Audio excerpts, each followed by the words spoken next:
अब बात करेंगे हम कौन कौन से टेस्ट ऑटो इम्यून डिजीजेस के अंदर कराते हैं। अब मैं पहले ये बताना चाहूँगा कि अगर आपको ऑटो इम्यून डिजीजेस के सिम्टम्स या हैं तो उसके लिए आप टेस्ट कराइए। आप अपने टेस्ट मत कराइए। अगर आपको लगता है आपकी फैमिली में किसी को रूमेटॉइड आर्थराइटिस है, लूपस जैसी बीमारियां हैं और वो आपके अंदर आ गई हैं, आपको लग रहा है कि नहीं मुझे भी है, तो ऐसे टेस्ट मत कराइए। पहले अपने फिजिशियन या रूमेटोलॉजिस्ट से ज़रूर मिलिए, क्योंकि आप अगर टेस्ट करा लेंगे, अगर वो पॉजिटिव आ जाते हैं तो इसका मतलब ये नहीं है कि आपको ये चीज़ें हो सकती हैं। तो इसके लिए जो है, आपको अगर लक्षण जानने हैं ऑटो इम्यून डिजीजेस के, तो आप पेशेंट्स को जो है सबसे कॉमन जो लक्षण होता है वो होता है जॉइंट पेन्स। तो जॉइंट पेन्स होने लग जाते हैं जो सिंगल जॉइंट या मल्टीपल जॉइंट्स में आने लग जाते हैं, और इसके अंदर जो है मॉर्निंग स्टिफनेस बहुत रहती है, आधा पौना घंटा रहने लग जाती है, एंड जॉइंट में स्वेलिंग आने लग जाती है। जो जॉइंट के काम होते हैं वो बहुत डिफिकल्ट होने लग जाते हैं, एंड साथ साथ पेशेंट को फीवर आ सकता है, स्किन रैशेज आ सकते हैं, मुंह में सूखापन रह सकता है, आंखों में सूखापन रह सकता है, ड्राई स्किन हो सकती है। साथ ही साथ जो है आपके जो स्किन के अंदर छोटे छोटे जो रैशेज होते हैं वो भी इन आर्थराइटिस वाली बीमारियों के साथ हो रहे हैं, स्किन रैशेज, तो वो भी एक ऑटोइम्यून डिजीज के कारण हो सकते हैं। तो मैं मेनली 5 ऑटोइम्यून टेस्ट हैं उनके बारे में बात करना चाहूँगा। तो सबसे पहला होता है ESR। ESR जो है बहुत ही कॉमन टेस्ट है जो ऑटोइम्यून कंडीशंस के अंदर पड़ जाता है। जैसे वो ऑटोइम्यून कंडीशंस के अंदर नहीं पड़ता है, बहुत ही नॉन स्पेसिफिक टेस्ट है। बाकी कंडीशन जैसे कोई इन्फेक्शन हो गए, कैंसर हो गए, इनके अंदर ही बढ़ने लग जाता है। फिर दूसरा टेस्ट होता है CRP। CRP जो है वो भी इन्फ्लेमेटरी कंडीशंस के अंदर बढ़ता है, और उनमें से एक इन्फ्लेमेटरी कंडीशन जो हमारी है, वो जो हम ट्रीट करते हैं वो होते हैं ऑटोइम्यून डिजीजेस।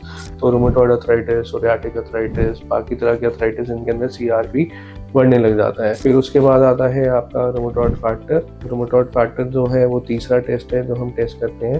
तो इसके अंदर जो है ये काफ़ी स्पेसिफिक टेस्ट नहीं है रूमेटॉइड आर्थराइटिस के लिए, लेकिन जिनके अंदर लक्षण होते हैं, जॉइंट पेन्स हो रहे हैं या कुछ प्रॉब्लम हो रही है, उसके अंदर रूमेटॉइड फैक्टर कराया जाता है। लेकिन रूमेटॉइड फैक्टर पॉजिटिविटी का ये मतलब नहीं है कि ये आपको रूमेटॉइड आर्थराइटिस करा के ही छोड़ेगा, क्योंकि ये कई बार देखा गया है कि ये नॉर्मली भी प्रेजेंट होता है ब्लड के अंदर। जैसे पेशेंट की एजिंग होने लग जाती है तो एल्डरली पॉपुलेशन के अंदर भी रूमेटॉइड फैक्टर बढ़ने लग जाता है। शॉगरेन जैसी बीमारियों के अंदर, MCTD जैसी बीमारियों के अंदर भी जो होता है रूमेटॉइड फैक्टर पॉजिटिव हो सकता है। कई इन्फेक्शंस होते हैं जैसे कि लेप्रेसी, मलेरिया, ट्यूबरकुलोसिस, इन चीज़ों के अंदर रूमेटॉइड फैक्टर पॉजिटिव आता है। कई कैंसर्स होते हैं जिनके अंदर रूमेटॉइड फैक्टर पॉजिटिव आ सकता है। तो रूमेटॉइड फैक्टर पॉजिटिव होना वो एक नॉर्मल फिनोमेना भी हो सकता है, वो आर्थराइटिस के साथ भी जुड़ा हो सकता है, और बाकी बीमारियों में भी वो पॉजिटिव आ सकता है।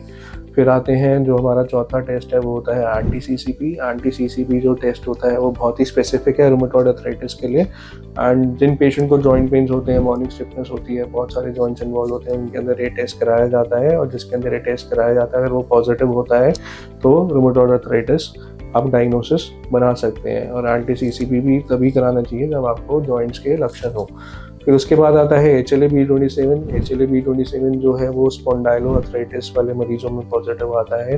तो इसमें जो HLA-B27 है वो मेनली आपका ankylosing spondylitis, psoriatic arthritis, inflammatory bowel disease, कईयों को यूवेइटिस होता है बार बार, उसके अंदर HLA-B27 कराया जाता है। फिर जो है आपका रिएक्टिव आर्थराइटिस है जैसे डिजीज के अंदर HLA-B27 कराया जाता है। इन्फ्लेमेटरी बाउल डिजीज में कई बार HLA-B27 कराया जाता है।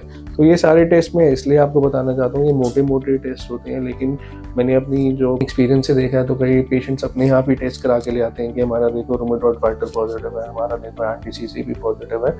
तो ये टेस्ट आपको बिना रूमेटोलॉजिस्ट के एडवाइस के नहीं कराने चाहिए, बिकॉज अगर ये टेस्ट पॉजिटिव भी है तो इसका ये मतलब नहीं है कि 100% आपको डिजीज होनी है। तो if you are doing these kind of test, then first you should take an advice of rheumatologist. पहले उनसे कंसल्ट कीजिए, आपको ये तरह के सिम्टम्स हैं, अगर आपको जॉइंट पेन्स बहुत ज़्यादा है, आपको जो है कोई ऑटोइम्यून कंडीशंस लग रही है, रूमेटोलॉजिस्ट कह रहे हैं हाँ ये टेस्ट की ज़रूरत है, तभी आपको ये टेस्ट करानी चाहिए। Thank you.